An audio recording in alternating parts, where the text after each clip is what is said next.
सगळे प्रभाग नंबर 4चे मतदाराचं मी अभिनंदन करतो की त्यांनी मला निवडून दिला.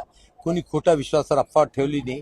तिकडे मत जे तर 40,000चे वर होते, त्याच्यामध्ये फक्त मुस्लिम समाजाचे 7-7.5 होते आणि सगळे हिंदू, दलित समाज, ख्रिश्चन समाज होते. ते सगळ्यांनी मला निवडून दिलेला आहे आणि कोणी खोटा विश्वास ठेवला नाही. तर त्यासाठी मी सगळ्यांचे आभार मानतो. तसेच उद्धव ठाकरे आणि आदित्य ठाकरे मला विश्वास ठेवून मला वर केलेला आहे त्यांनी, त्यांचा मी आभार मानतो. आणि अंबादास दानवे आणि लोखंडेने जे माझ्यावर विश्वास ठेवला, मी यांचे आभार मानतो. आणि माझा लेकरू, माझे नातू अतू सगळे मला जे मदत केलेले आहे ते सगळ्याचे मी आभार मानतो. तुम्ही चंद्रकांत खैरेंना भेटणार आहे का? कशाला भाऊ, काय प्रोग्राम आहे का तिकडे? काय प्रोग्राम नाही? मी कुठे प्रोग्राम असला तर जाऊ ना. मी त्यांनी कार्ड दिला तर. चंद्रकांत खैरे ज्येष्ठ नेते कोणाचे पक्षाचे? पक्षाचे तर उद्धव ठाकरे, त्यांच्या खाली आदित्य ठाकरे आणि इथं शहरामध्ये अंबादास दानवे. चंद्रकांत खैरे नाहीये. अगर होते तर ते कोणामध्ये सांगायचे होतं? काय सांगायचे? पब्लिकमध्ये सांगायचे का पार्टीचं नुकसान केलं आणि पार्टीने त्याला नाही दिला का?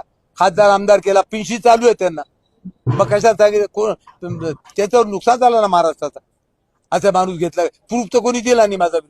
प्रूफ द्या ना माझा.